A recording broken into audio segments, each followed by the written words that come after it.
Maayong adlaw kanatong tanan, ako daay si Sister Melody ug ni ako karon diri sa resort sa Tago. Ug mangita tag mga pipila ka mga kabatan-unan nga atong interviewon kung giunsa sila pagmold sa tungbuhing a Dios ug unsa sab ang nabuhat nga kahibulongang buhat sa tungbuhing a Dios sa ilang mga kinabuhi. Ug atong sayran sa ilang mga testimony. Hi sis. Hello, Og unsay imong pangalan? Uda ay si Lovely. Alam ko yung mga pipila nga mga pangutana about kung giunsa sa tong buhi nga Dios ang imong kinabuhi kanang nagad siya nabuhat nga kahibulungan jud sa imong kinabuhi nga kanang wa jud nimo gina-expect nga iyahang gibuhat. Praise the So sa Lord. ko ang wala na ko gi-expect nga gibuhat sa tungboy nga Dios is katong naapil ko sa scholar kay syempre sa kalisod sa kinabuhi wala ka nag-expect ba nga ang Dios day magapamuhat sa imuha. Kay syempre sa kalisod so dako jud tabang jud ang scholar sa kuha kay private ko nag-eskwela and then mas dako jud ang tuition nga ibayad sa school. So pasalamat ko sa TS o katulang May ni-graduate ko sa ako ang kurso nga Bachelor of Secondary Education major in English o Praise the Lord. karon mo take na pud ko og mo review na ko for board exam para maka-license and ako jud ko pasalamat sa tungboy nga Dios kay tungod ana nga butang na nakabuot na ko akong tinguha sa akong kinabuhi o mo jud to ang pinaka greatest ano na ako kanang pasalamat sa tungboy nga Dios kay na apil ko sa scholar kay sa kadaghan nga na eskwela ana nga kolehiyo so isa ko nga na apil ato mabali 35 ra mi ka buok sa school. Na ako'y last question sa imong sis. Unsa man imong ginakuptan jud nga bersikulo alang ato nga testimony. Praise the Lord. So kuang ginakuptan nga versicle is kuan nasa Psalms 37:4 ginaingon dira ang delight yourself in the Lord and He will grant the desires of your heart. So kalipay lang yun ta sa tungkol ng Diyos kay ang Ginoo yun dili jud niya makawang provide sa imo panginahanglan kay nakita sa Dios ang imong needs o imuha yung kanang umaabutay pa nga mga panginahanglan o ang Dios jud na nagkatubagan na. Praise the Lord. Hi sis. O unsa imong pangalan? Ako rin si Sunny. Ug ako day si Sis Melody o naalang ko yung mga pangutana alang sa imo kung giunsa pud kapag mold sa tungbuhi nga Dios kung giunsa nimo kung giunsa ang imong matestimony sa kadaghanan kanang kahibulungang buhat jud sa tungbuhi nga Dios imong kinabuhi. Praise the Lord. O unsa man kato? Daghan kayo gibuhat ang atong buhi nga Dios sa akong kinabuhi kay sa wala na sayod lahi jud ng mga lagad ka sa atong buhi nga Dios nga sunod-sunod ra ka ug mga lagad ka sa atong buhi nga Dios nga kanang tinud-anay jud. Kay isa lang ko maka-share nga igsuon kani adto jud sa akong kinabuhi.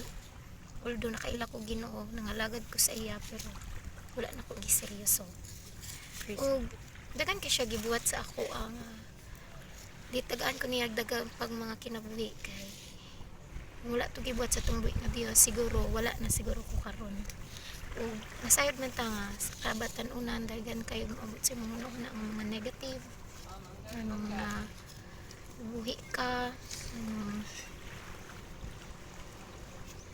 dagan kag mahuna-unaan nga dili ka sapat dili ka enough pangiprove sa tungbuhi nga Dios nga lahi ang iyang pagtan-aw sa inyo nga tung time nga na ako sa grade 12 ako ang pag-eskwela dito ang route niya ang pagpamuhat sa tungbuhi nga Dios sa akong kinabuhi kay kaingon na jud ko it's okay to be pretender lang jud walag makitaan kanila nga happy pero deep inside broken na ka wala sila kabalungay nga na yung ginapagdaanan nga dagan kay kag mga negative sa imong una ug lead jud siya anxiety tapos muli siya depression ug ako ra na siyang ginadala-dala bali ako lang nakasabot sa kong pagalingon wala ko'y ginasharean ana main sa ako ang kinabuhi kay mahadlok ko basin hawa sila sa kuha ug mabalaan nila sa akong sitwasyon sa akong kinabuhi pan ang atong buhi nga Dios wala jud siya nagtan-aw sa kung kinsa ko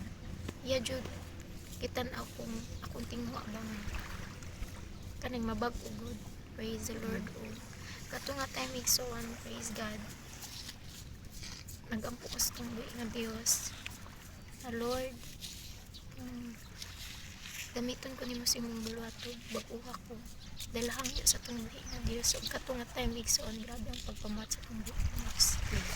Iya kong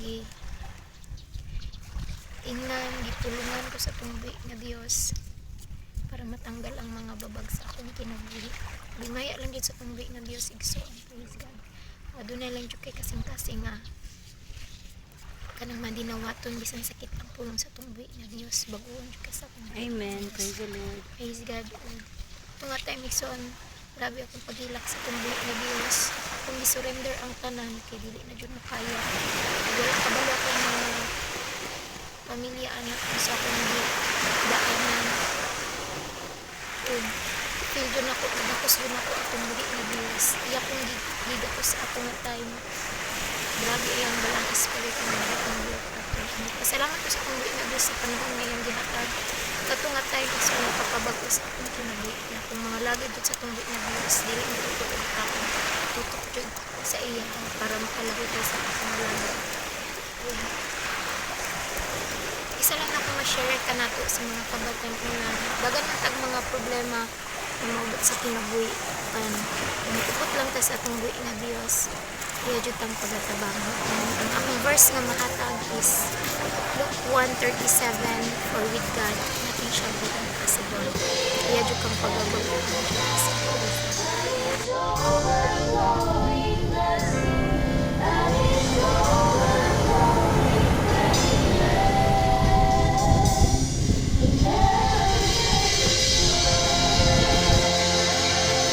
Katulang mga